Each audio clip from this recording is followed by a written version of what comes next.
Lorsque les touristes ont déserté, la Grèce est également touchée durement. Un retournement spectaculaire, là aussi, par rapport à l'année dernière. Sur l'île de Santorin, par exemple, les autorités à l'époque voulaient réguler le nombre de visiteurs. François-Xavier Ménage et Vincent Abelaneda sont retournés sur place et vous allez voir que les choses ont bien changé. Halte au tourisme de masse. Il y a 2 ans, voilà ce que nous confiait le patron du port de Santorin. Il envisageait une taxe pour limiter l'arrivée des croisiéristes. 12 000 tous les jours. Une pagaille permanente, occasionnant des bouchons à n'en plus finir. Un cauchemar pour les habitants.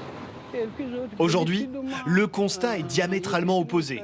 Le port est vide, quasiment aucun bateau. Le manque à gagner est terrible. Cette crise économique est directement liée au manque de touristes.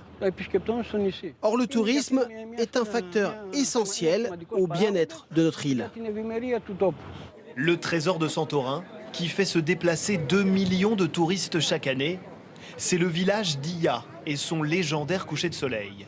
Il y a 2 ans, nous avions filmé des ruelles embouteillées, même les remparts étaient pris d'assaut. De quoi enlever charme et volupté à un lieu pourtant à couper le souffle. Désormais, Ia essuie une baisse de fréquentation drastique. Pourtant, et c'est tout le paradoxe, se rendre sur cette île n'a jamais été aussi abordable. Cette famille polonaise n'en revient d'ailleurs toujours pas. On a payé autour de 50 € aller-retour depuis la Pologne. C'est vraiment pas cher. Normalement, c'est 4 à 5 fois plus cher.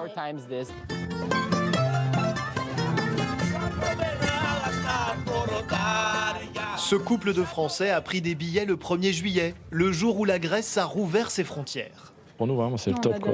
Personne pour prendre des photos, il n'y a pas de queue. Là, vraiment. Peut-être partie la meilleure année au final.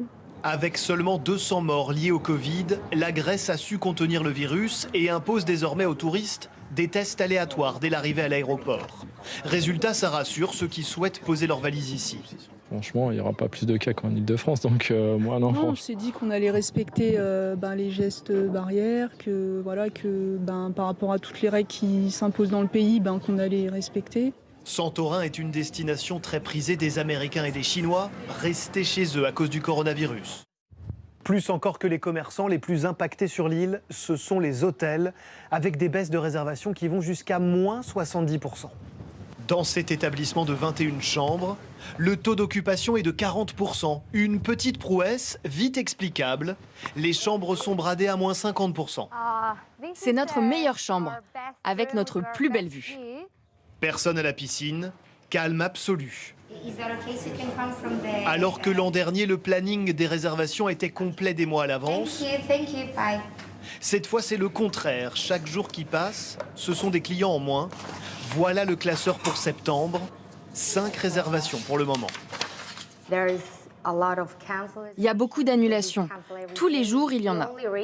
La seule explication pour ces annulations, malheureusement, c'est que les avions sont annulés et les clients reportent leur date de séjour. Du coup, le personnel a été réduit de moitié. Économie oblige, la patronne des lieux effectue elle-même le nettoyage des chambres. Santorin a beau bénéficier d'un somptueux écrin. Cet été, l'île doit apprendre à vivre avec un absent de taille, le tourisme de masse.